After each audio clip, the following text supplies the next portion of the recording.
دوستوں یہ ویڈیو سنبھال کے رکھیے گا اور اپنے دوستوں کے ساتھ بھی شیئر کیجیے گا۔ میں اور آپ وہ کچھ دیکھنے جا رہے ہیں جو ہم سوچ بھی نہیں سکتے تھے۔ 75 سال میں پہلی بار کسی امریکی صدر کی جانب سے اسرائیلی حکام کو شٹ اپ کال دی گئی ہے۔ شٹ اپ کال کا لفظ تو بہت چھوٹا ہے، گالیاں دی گئی ہیں۔ ڈونلڈ ٹرمپ نے اسرائیلی وزیر اعظم کو گالیاں دی ہیں، لیکن یہ معمولی بات نہیں ہے۔ آپ ذرا ماضی میں جائیے تو اگر آپ کے پاس تھوڑی سی ریسرچ ہے اور آپ اگر اس بات کو جانتے ہیں کہ اسرائیل کی لابی کس حد تک کام کرتی ہے، تو آپ کے لیے ایک امریکی صدر جن کا نام ہے جان ایف کینیڈی، آپ کو یاد ہوگا کہ جان ایف کینیڈی کو امریکی صدر جو تھے سابق، انہیں قتل کر دیا گیا تھا۔ آپ کو پتہ ہے کہ انہیں کیوں ان کی جان لے لی گئی تھی؟ دراصل جان ایف کینیڈی وہ امریکی صدر تھے جنہوں نے اسرائیل کے ایٹمی پروگرام کے حوالے سے رپورٹس طلب کر لی تھی، اور ان کا موقف یہ تھا جان ایف کینیڈی کا کہ اسرائیل ایٹم بم بنانے جا رہا ہے اور اسے یہ کام نہیں کرنا چاہیے، جس کے لیے انہوں نے وائٹ ہاؤس میں وہ رپورٹس طلب کی تھی جس کے حوالے سے شکوک و شبہات تھے کہ اسرائیل کیا کام کرنے جا رہا ہے۔ بس ان کا یہ ایکشن لینا تھا کہ انہیں قتل کر دیا گیا، اور اس کے بعد یہ بات امریکہ میں موجود تھی، یہ بات امریکہ کے تمام اس وقت کے سیاستدان سمجھتے تھے، یہ بات امریکی انٹیلیجنس جانتی تھی کہ اس قتل کے پیچھے اسرائیلی لابی کا بہت بڑا ہاتھ تھا۔ اس کے بعد وقت گزرتا گیا اور اس کے بعد تمام مسلم ممالک میں اور پوری دنیا میں یہ بات مشہور رہی کہ اسرائیل جو ہے وہ امریکی ایما پر سارے کام کرتا ہے اور امریکہ کا ہاتھ اس کے اوپر ہمیشہ رہا ہے، اور یہ بات درست بھی تھی کہ اسرائیل کے اوپر ہمیشہ سے امریکہ کا ہاتھ رہا ہے۔ لیکن اب 75 سال میں پہلی دفعہ کوئی امریکی صدر ایسا آیا یا ایسا ہے جس نے اسرائیلی وزیر اعظم کو شٹ اپ کال دی۔ یہ کال کیوں دی، ہوا کیا، یہ ساری باتیں میں آپ کو بتاتا ہوں، لیکن اب ناقدین کا خیال کیا ہے؟ جو عالمی ماہرین ہیں، عالمی انٹرنیشنل افیئرس کے، ان کا خیال یہ ہے کہ ڈونلڈ ٹرمپ نے یہ نیتن یاہو کو جو شٹ اپ کال دی ہے، یہ جو گالیاں دی ہیں، اس کے بعد شاید اللہ نہ کرے کہ ڈونلڈ ٹرمپ کی جان بھی خطرے میں پڑ سکتی ہے، کیونکہ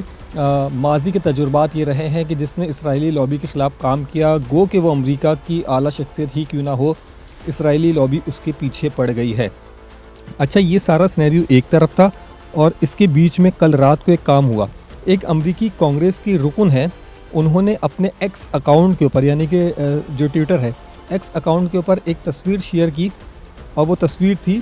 جان ایف کینیڈی کی، اور انہوں نے اس تصویر کے ساتھ جو لائن لکھی، اس لائن میں یہی لکھا کہ ماضی میں ایک امریکی عہدیدار کو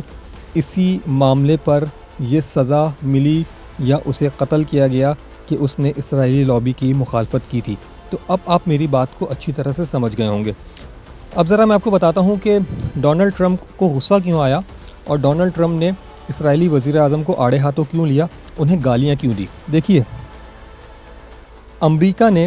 قطر میں حملے کے بعد جو دوحہ پہ ایران نے امریکی ایئر بیس پہ حملہ کیا، اس کے بعد امریکی صدر ڈونلڈ ٹرمپ کی جانب سے ایک ٹویٹ آیا تھا جو آپ سب نے دیکھا تھا، اور اس ٹویٹ کے اندر امریکی صدر نے یہ لکھا تھا کہ ہم ایران کے شکر گزار ہیں کہ اس نے امریکی ایئر بیس پہ جانی نقصان نہیں ہونے دیا، یا جانی نقصان نہیں کیا، یا امریکی املاک کو نقصان نہیں پہنچایا، بلکہ پیشگی اطلاع کے ساتھ میزائل حملے کیے اور اپنا بدلہ لیا، لیکن یہ ایران کا اچھا کام تھا۔ تو یہ ایک سافٹ کارنر امریکی صدر کی جانب سے آیا تھا۔ اس کے بعد امریکی صدر نے اس سے کچھ گھنٹوں پہلے اسرائیلی وزیر اعظم نیتن یاہو کی بات رکھتے ہوئے، ان کی بات مانتے ہوئے، اپنے B-2 بمبار طیاروں سے ایران کی نیوکلیئر سائٹ کو نشانہ بھی بنا دیا تھا اور اسرائیل کی بات بھی رکھ لی تھی۔ اس کے بعد امریکی صدر یہ چاہ رہے تھے کہ کسی طرح سے معاملہ سارٹ آؤٹ ہو جائے اور سیز فائر کی جانب چلا جائے، اور انہوں نے سیز فائر کے لیے اسرائیلی حکام سے بھی بات کی، ایرانی حکام سے بھی بات کی، لے دے کے معاملہ ختم ہو گیا، اور پرسوں رات کو سیز فائر ہو گیا۔ اس سیز فائر کے باوجود بھی اسرائیل کے جیٹ طیاروں نے ایران کے اوپر پروازیں بھری، اور ایران کے کچھ علاقوں کے اندر اسرائیلی ڈرون طیاروں کی بھی پروازیں دیکھی گئیں، اور نہ صرف پروازیں دیکھی گئیں بلکہ تہران کے وسط میں ایک بڑا حملہ بھی ہوا جس میں کچھ افراد مارے بھی گئے۔ اور اس کے بعد جب یہ خبر امریکی صدر کو پہنچی تو امریکہ نے اسرائیلی وزیر اعظم کو گالیاں دی اور کہا کہ جب میں سیز فائر کروا چکا ہوں اور جب یہ معاملہ سارٹ آؤٹ ہو چکا ہے تو پھر یہ حرکت کیوں کی۔ اب دیکھیے اسرائیل کا میڈیا اور اسرائیل کی عوام اسرائیل کی حکومت اور نیتن یاہو کے خلاف ہو گئے ہیں. چینل 13 چینل 12 ان تمام کی خبریں یہ بتا رہی ہیں کہ اسرائیل کے اندر شدید تباہی ہوئی ہے. ایرانی میزائلوں نے گھس کے مارا ہے, اسرائیل کی معیشت کو برباد کیا ہے. اور نیتن یاہو کا جو دعویٰ تھا کہ وہ رجیم چینج یا پھر ایران کے اندر جو ہے وہ اسلامی انقلاب کی حکومت کو تبدیل کریں گے یا ایران کے ایٹمی پروگرام کو جو ہے وہ ختم کریں گے, تو نیتن یاہو تو یہ سب کچھ کر نہیں سکے, الٹا اسرائیل کو نقصان ہو گیا اور سیز فائر کی جانب جانا پڑا. تو اسرائیل کے شہریوں نے بھی نیتن یاہو کو آڑے ہاتھوں لے لیا اور اسرائیلی میڈیا نے بھی نیتن یاہو کو ہی تنقید کا نشانہ بنا دیا. اب اس صورتحال میں نیتن یاہو کیا کرے گا؟ نیتن یاہو کی تو وہی شرارت ہے جو اس نے کئی عرصے تک غزہ میں کی. اس نے پھر ایران پہ حملہ کرنے کی کوشش کی ہے اور اسی بنیاد کو اس وقت ماہرین سمجھ رہے ہیں کہ شاید یہ سیز فائر زیادہ عرصے نہیں چل سکے کیونکہ نیتن یاہو شرارت کر رہا ہے. اب یہی ساری چیزیں جب امریکہ پہنچیں تو امریکی صدر نے تو یہی سمجھا نا کہ ان کی سیز فائر کی کوششوں کو جو ہے وہ ایران نے تو مانا, اسرائیل کی شرارت جاری ہے تو انہوں نے دی ہیں گالیاں. اب صدر ٹرمپ کے حوالے سے بھی کچھ چیزیں سامنے آئی ہیں. ایک بین الاقوامی خبر رساں ادارہ ہے دوستوں, CNN, بہت مشہور ہے, ہم سب جانتے ہیں. CNN کی ایک رپورٹ ہے اور یہ رپورٹ CNN کوٹ کر رہا ہے امریکی انٹیلیجنس کی رپورٹ کے ساتھ, ٹھیک ہے. یعنی کہ CNN بتا رہا ہے کہ امریکی انٹیلیجنس کی ایک رپورٹ میں یہ انکشاف ہوا ہے کہ ایران کی جوہری تنصیبات کو مکمل طور پر تباہ نہیں کیا جا سکا اور ایرانی جو جوہری تنصیب تھی اس کو جو نقصان پہنچا ہے وہ فقط اتنا ہے کہ آپ یوں کہہ لیں کہ ایران چند مہینے پیچھے گیا ہے, نہ کہ وہ پورا تباہ ہو گیا. یعنی کہ اگر ایران دوبارہ کام شروع کرتا ہے تو 1 سے 2 مہینوں میں ایران اسی طرح سے اپنی معاملات کو آگے بڑھا سکتا ہے. یہ CNN کی رپورٹ تھی اور اس CNN کی رپورٹ کا جو لنک تھا وہ امریکی انٹیلیجنس کی رپورٹ تھی. اب معاملہ یہ آ گیا ہے یہاں پر لے دے کے کہ نیتن یاہو تو اس وقت جیسے کہتے ہیں نا کھسیانی بلی کھمبا نوچے, وہ والی صورتحال ہے. اچھا, میں نے آپ کو ایک اپنے پچھلے ولاگ میں بتایا تھا کہ آیت اللہ خامنائی جو ہیں ایران کے سپریم لیڈر, انہوں نے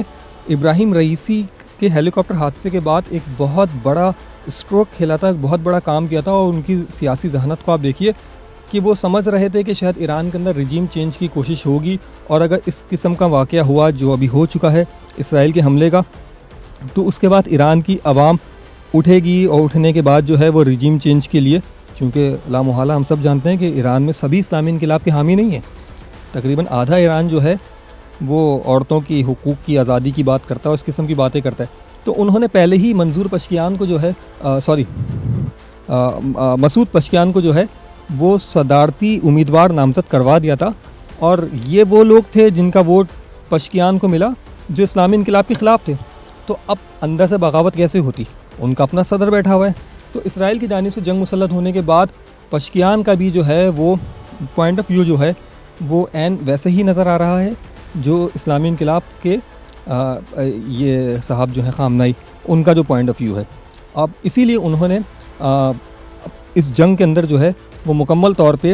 اپنے سپریم لیڈر کا ساتھ دیا ہے. اب آخر میں ایک ان کا اسٹیٹمنٹ سن لیجئے. اسرائیل کی جانب سے جنگ مسلط